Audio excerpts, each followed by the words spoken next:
Why Trump wants to be seen as a wartime president.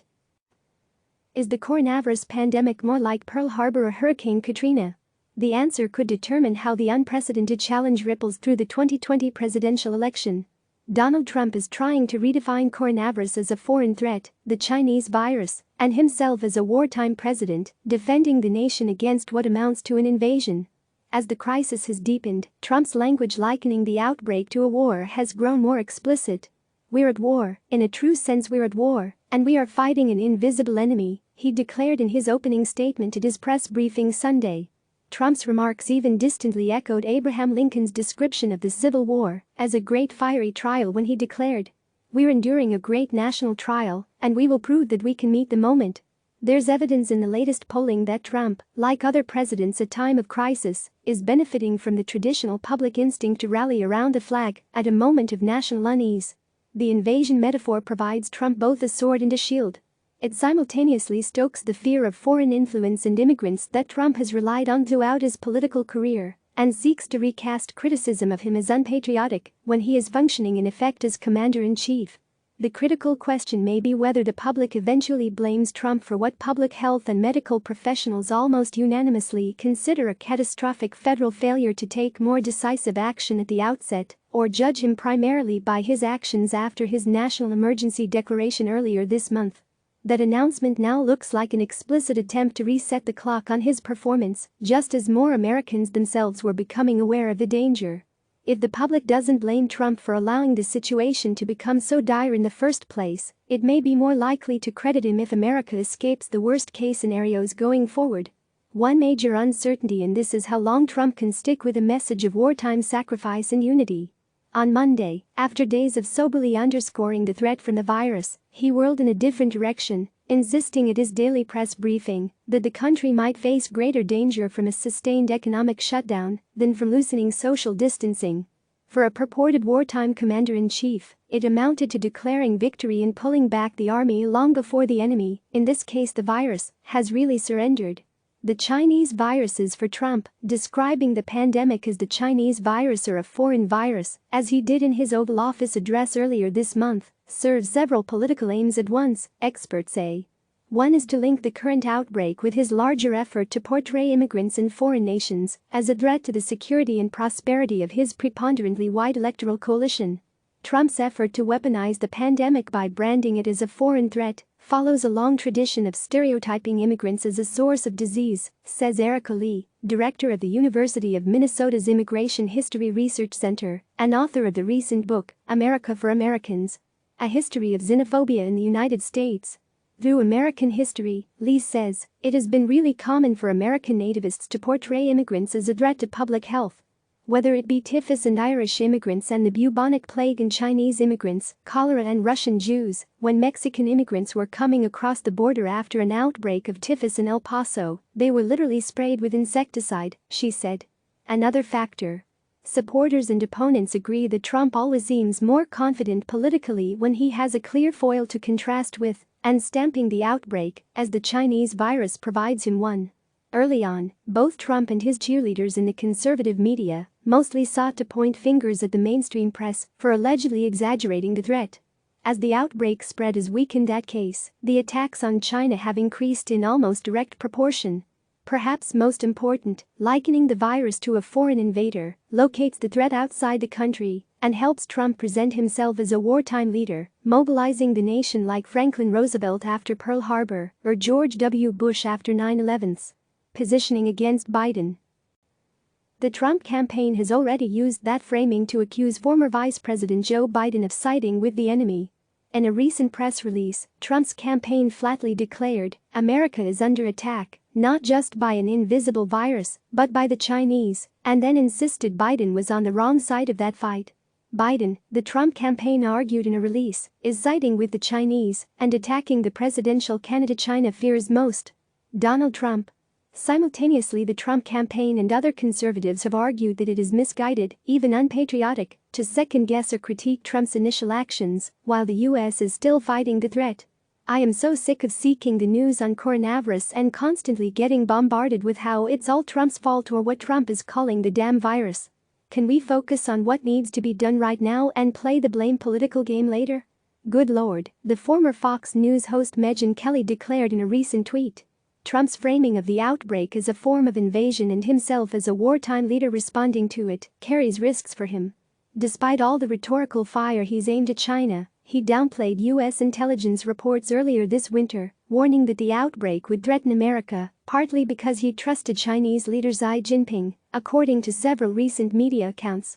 And for all Trump's blustery analogies to war, he's so far refused to use the president's full power to reshape American society in response to the threat, either by imposing nationwide limits on social and business activity or by exercising his full authority under the Defense Production Act to compel private industry to produce desperately needed medical supplies.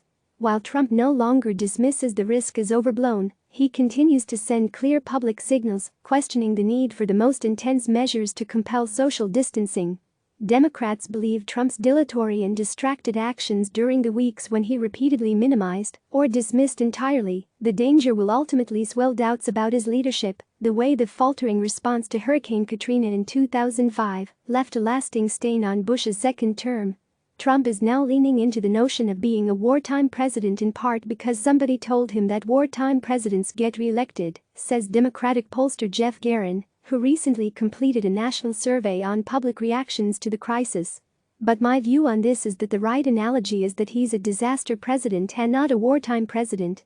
From a political perspective, this is much more like a national version of Katrina, with the waters rising much higher and lasting much longer than it is like Pearl Harbor or 9/11. Biden pointed to those potential vulnerabilities in the video he released Monday. Trump keeps saying that he's a wartime president, Biden declared. Well, start to act like one. A false sense of security. Some public health experts say Trump's effort to portray the virus as a foreign threat may also expose him to the political risk of a wider and deeper outbreak. Such language, they say, can create a false sense of security that it can be blunted by walling off America from the outside world. And that could discourage more Americans from taking the threat seriously, at a time when polls show Republicans are already less likely to do so than Democrats.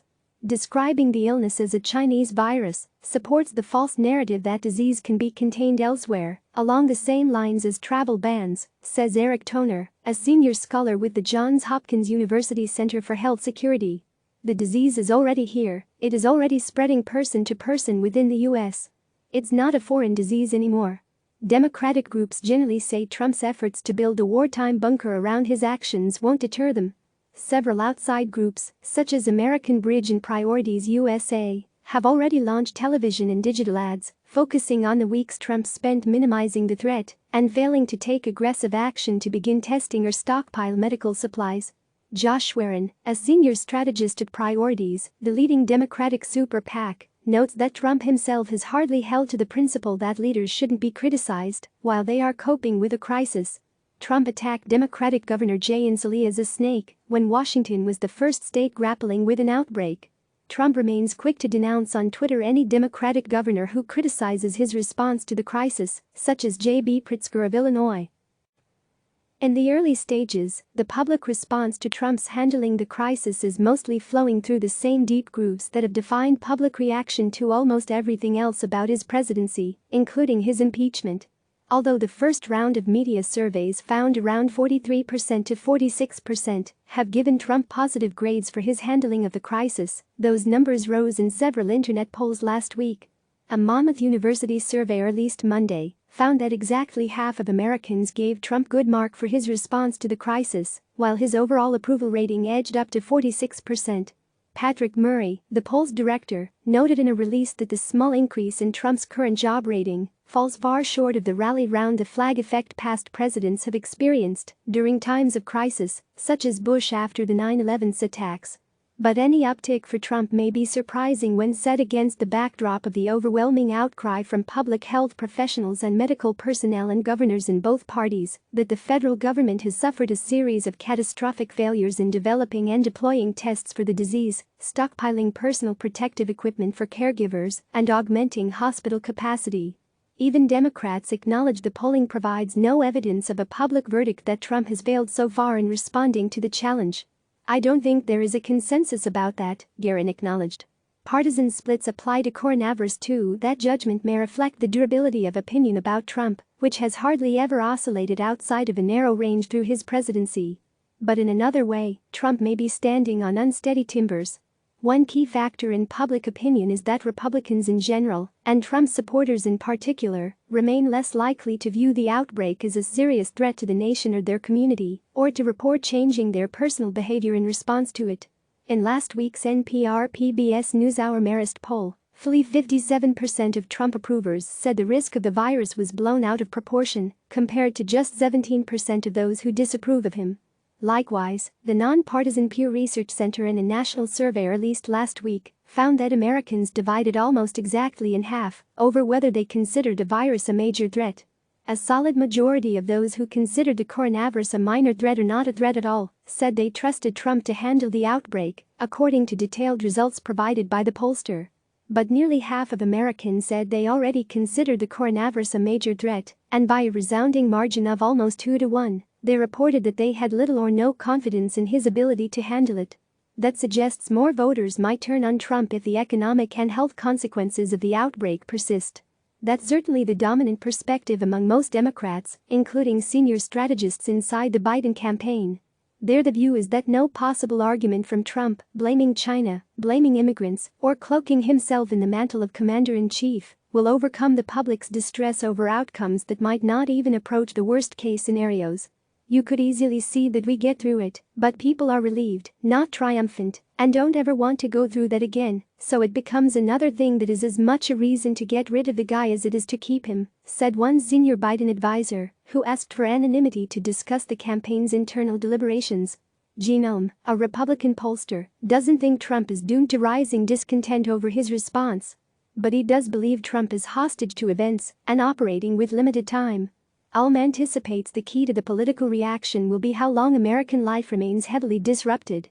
There is limited tolerance in time for this, he said. And I think that the key function is time, where people want normalcy, they want to plan on a glide path to normal.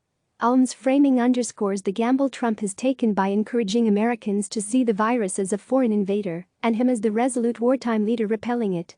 During wars, leaders often focus on steeling their countries for long and grueling struggles, the way Winston Churchill did by promising Great Britain only blood, toil, tears and sweat during the early stages of World War II. Trump, with his marketer's instinct for boosterism, has taken instead to promising a great victory that, in my opinion, will happen much sooner than originally expected, as he put it at Sunday's briefing. Few, if any, public health officials, much less governors in the most heavily affected states, are that optimistic. Trump will undoubtedly gain some political benefit if he's right, and the virus's siege lifts faster and with less damage than most experts expect. But if America is still in the trenches against the coronavirus long months from now, Trump's promises of swift and certain victory may return to haunt him. Click subscribe to receive the latest news.